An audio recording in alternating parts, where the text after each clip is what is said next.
দুনিয়াতে যত অদ্ভুত অদ্ভুত প্রশ্ন সব আপনি মুসা আলাইহিস সালামের মাথা থেকে পাবেন। বিভিন্ন বিষয়ে আল্লাহরে প্রশ্ন করতেন। সাইয়েদনা মুসা আলাইহিস সালাম আল্লাহরে বললেন, আল্লাহ আপনি আমার এমন একটা জিকির শিখাইয়া দেন যে জিকিরটার শব্দ আপনি আর আমি ছাড়া কেউ জানবে না।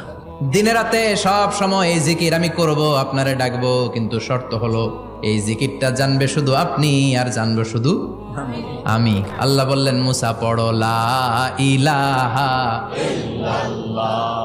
মুসা আলাইহিস সালাম কয়, মাবুদ এটা তো জাতীয় জিকির, সবাই জানে। আমি তো চাইছি এক্সেলেন্ট একটা জিকির, কারো কাছে নাই, শুধু আমি জানবো আর আমি পড়বো।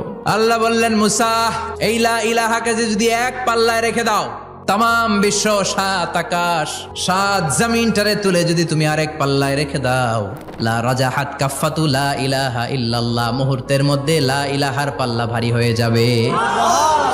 ও মুসা, তুমি যতই এক্সক্লুসিভ জিকির চাও, লা ইলাহার চেয়ে দামি জিকির আমার কাছে নাই।